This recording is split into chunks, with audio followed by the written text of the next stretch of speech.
அனைவருக்கும் அன்பு வணக்கம். அன்பார்ந்த ஆன்மீக நெஞ்சங்களே, உலகெங்கும் வாழுகின்ற இறை நேசர்களே, அன்பர்களே, நண்பர்களே, மாணவ செல்வங்களே, உங்கள் அனைவருக்கும் எனது வாழ்த்துக்களோடு கூடிய வணக்கத்தை நான் தெரிவித்துக் கொள்கிறேன்.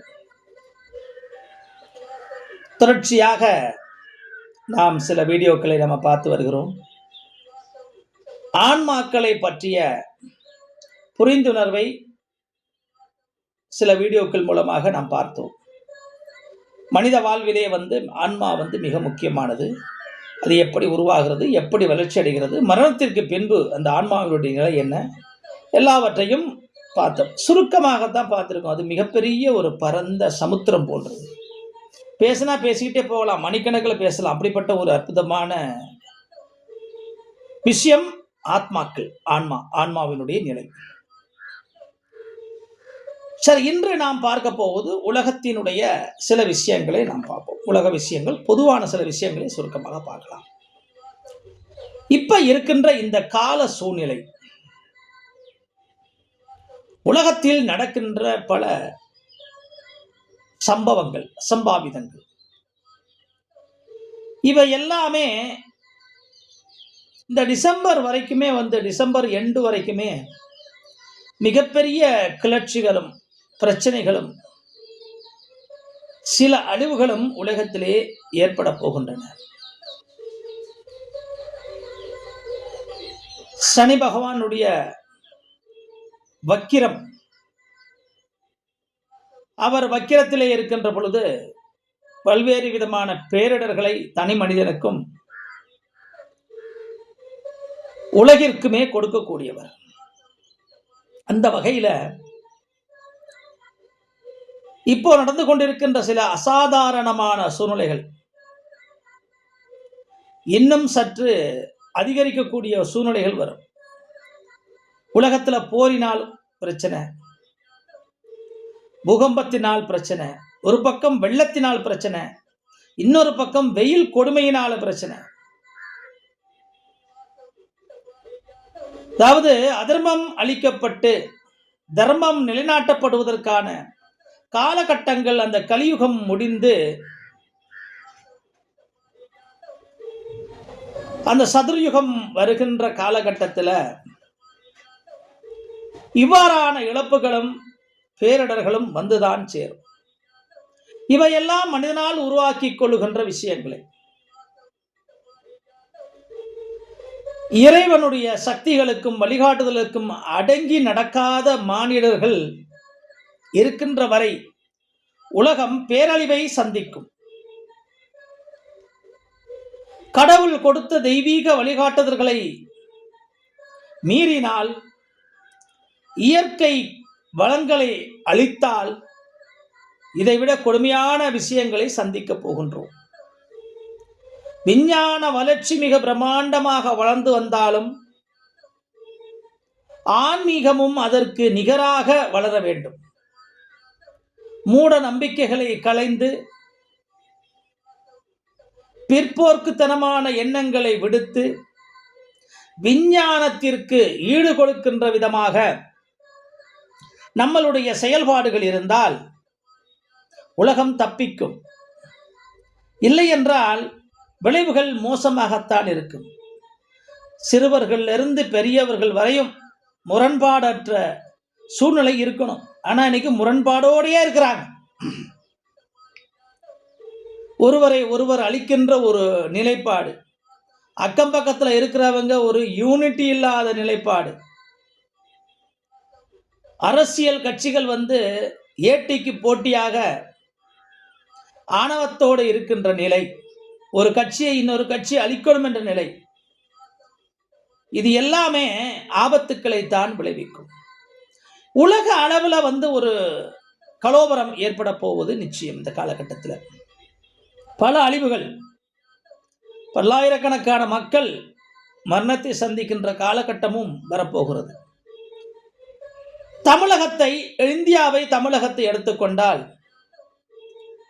பெரிய அளவுல பாதிப்புகள் இல்லை என்றாலும், ஆனால் மிதமான பாதிப்புகள் இந்தியாவிலும் வரப்போகின்றது. எதிர்பாராத இடர்களினால நாம் பாதிக்கப்படுவோம். இப்போ இந்த எல்னினோ விளைவுகளால மிகப்பெரிய ஒரு பிரச்சனைகளை சந்தித்து வருகிறோம். நமக்கு எல்லா விஞ்ஞானிகள் இருந்து அரசாங்கங்கள் வரை எல்லாம் நமக்கு சொல்லிட்டு இருக்காங்க. இப்போ இந்த நிலையிலிருந்து நம்மளை நாம் காப்பாற்றணும். தண்ணீரை சிக்கனமாக பயன்படுத்துவது, தண்ணீரை சேமிப்பது. எங்க தண்ணி வரும்போது காவிரியில் பெருக்கெடுத்து வரும்போது அந்த தண்ணி பல அணைகள் கட்டி சேமிக்காம கடலுக்கு போய் கிடக்குது. இன்னைக்கு குடிக்கிறதுக்கு தண்ணி இல்லாமல் அவஸ்தைப்படுறோம். அப்ப நீர் சேமிப்புங்கிற திட்டத்தை அரசாங்கங்கள் முன்னெடுத்து செய்ய வேண்டும். சொல்றாங்க, இது வரைக்கும் செயல்படுத்தியது இல்லை. ஒரு கட்சி இன்னொரு கட்சியை வாரி தூற்றிக் கொண்டு இருப்பதை ஒழிய சரியான நிலை என்ன? 50 வருடங்கள் ஆண்ட கட்சிகள் மக்களினுடைய அவர்களுடைய தேவைகளின் மீது அக்கறை இருந்தால் எத்தனையோ டேமை கட்டியிருப்பாங்க. அதுக்கெல்லாம் முக்கியத்துவம் கொடுக்கல. உங்களுக்கே தெரியும், நம்ம அரசியலுக்கு போகலை. இன்று ஆளுகின்ற அரசாங்கம் ஆரம்பத்திலேயே நல்ல முயற்சிகளை மேற்கொள்கிறார்கள். குறிப்பாக லஞ்ச லாவணியம் ஒழிப்பு பெரிய இடங்கள்ல குறைஞ்சிருச்சு. இன்னும் லோக்கல் லெவல்ல இருக்குது. பஞ்சாயத்து அளவில் இன்னும் லஞ்ச லாவணியங்கள் இருக்குது. இதெல்லாம் ஒழிக்கப்படணும். விஜய் அவர்கள் ஒழிப்பார் என்ற ஒரு நம்பிக்கை இருக்கிறது. அவரை விடணும். ஆனால் விடமாட்டாங்க. லஞ்சத்திலே வாழ்ந்து ஊறியவர்கள் விடமாட்டார்கள். போராட்டத்துக்கு மேலே போராட்டம், குடைச்சலுக்கு மேலே குடைச்சல் தான் கொடுத்துட்டு இருக்கிறாங்க. பட் தெய்வத்தினுடைய அருளினால் அவருக்கு பலமும் கிடைக்கும். நிறைய மாற்றங்களை கொண்டு வருவார், நம்புவோம். நான் ஒன்றும் டிவிக்கு கட்சிக்காரன் கிடையாது. ஆனால் தற்போது நடக்கின்ற விஷயங்கள் மாற்றத்திற்குரிய விஷயங்கள் மிக சிறப்பாக போய்கிட்டு இருக்குது. இன்னும் கட்சிக்காரர்கள் டிவிகேல இருக்கிறவங்க கொஞ்சம் உஷாராக இருக்கணும். உங்களுடைய நாவடக்கம், நான் வீடியோவில் ஏற்கனவே எலெக்ஷன் டைம்லேயே போட்டேன், எப்படிலாம் இருக்கணும் அப்படின்னு. ஒரு சில இடங்களில் கொஞ்சம் திமிரா பேசுறது வைக்கிறது நடந்துக்கிட்டு இருக்குது. அது முதலமைச்சர் காதுக்கு போனால் அது வில்லங்கம் அவங்களுக்கு தான். அத்தனை அமைச்சர்களும் ஒருவர் விடாமல் ஜெயிச்சது காரணம் திரு விஜய் அவர்களுடைய முகம்தான். சொந்த தன்மையில யாருமே ஜெயிக்கல, அதை புரிஞ்சுக்கணும். அவங்க விஜய் இல்லைன்னா அவங்க இல்லை, அந்த எம்எல்ஏ கிடையாது. அனைத்திற்கும் ஆதாரமானவர் விஜய் தான்.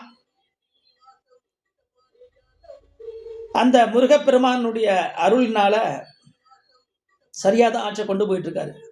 எல்லா எம்எல்ஏக்கள் ஒத்துழைப்பு கொடுக்கணும். ஊழலுங்கிற வாசமே நுகராத அளவிற்கு ஒதுங்கி இருக்க வேண்டும்.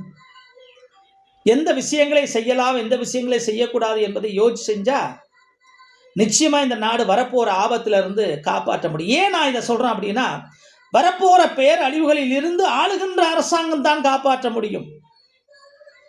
எதிர்கட்சிகளோ மற்ற கட்சிகளோ காப்பாற்ற முடியாது. ஆகவே யூனிட்டி ஆஃப் தாட்ஸ் வாங்க, ஒற்றுமை உணர்வு, அது அந்த டிவிகேக்குள்ள இருக்கும்போது நிச்சயமா மிகப்பெரிய மாற்றத்தை விஜய் அவர்கள் கொண்டு வருவார்கள். ஆகவே இதை நாம் உணர வேண்டும். உணர்ந்து அத்துணை பேரும், கட்சியில் இருப்பவர்கள் மட்டுமல்ல, எம்எல்ஏக்கள் மட்டுமல்ல, பொதுமக்கள் அனைவருமே ஒத்துழைப்போட இருக்கணும். எது எடுத்தாலும் இப்ப விஜயினுடைய பெயரை சொல்லக்கூடிய அளவுக்கு விஜய் ஒரு அனுமதியை கொடுத்திருக்கிறார். லஞ்சம் கேட்டா என் பேரை சொல்லுங்க, என் அண்ணன் கொடுக்க வேணான்னு சொன்னாப்புல, என் தம்பி கொடுக்க வேணான்னு சொன்னாப்புல, எவ்வளவு பெரிய விஷயம். எந்த முதலமைச்சருங்க இது வரைக்கும் சொல்லியிருக்கிறாரு? மிகப்பெரிய போறுதலுக்குரிய விஷயம். அவர் நீண்ட ஆயுளோட பூரண நலத்தோட நல்லா இருக்கணும்.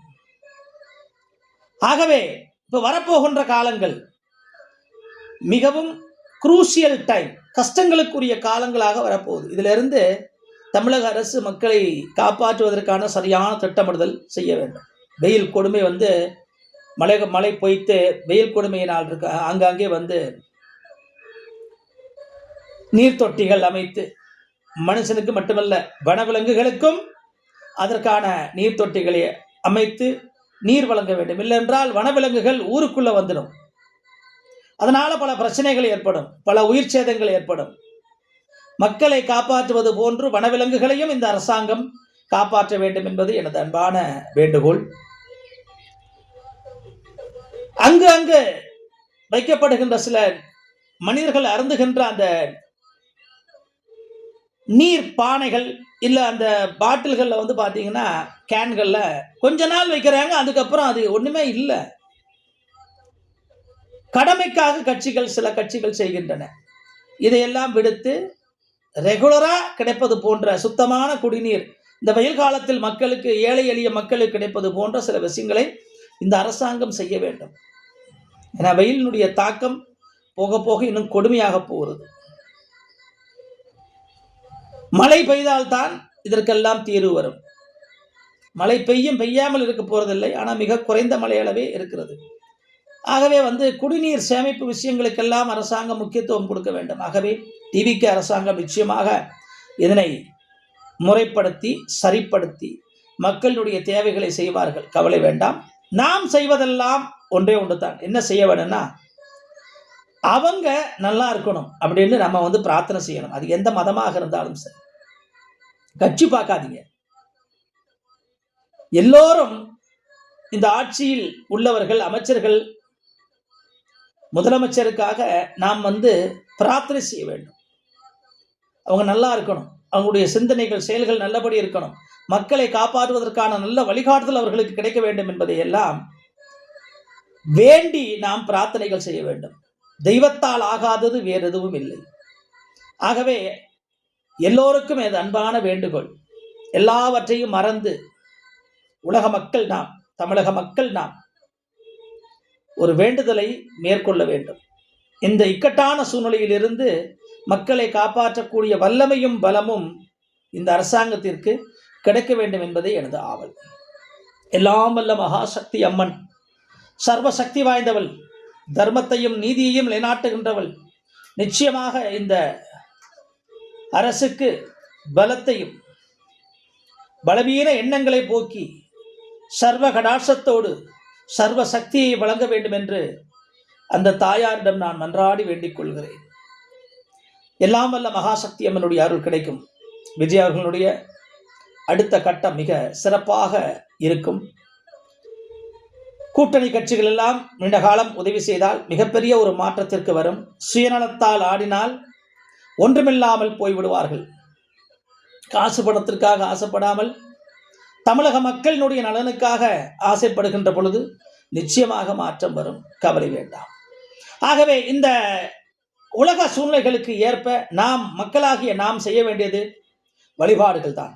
ஆகவே எல்லோரும் உங்களுடைய இல்லங்களில் வழிபாடுகளை செய்து இந்த ஆபத்துக்கள்ல இருந்து உலகமே காப்பாற்றப்படணும், எல்லா விதமான நன்மைகளும் மக்களுக்கு கிடைக்கணும், உயிர் சேதங்கள் இருக்கக்கூடாதுன்னு நம்ம வேண்டிக்குவோம்.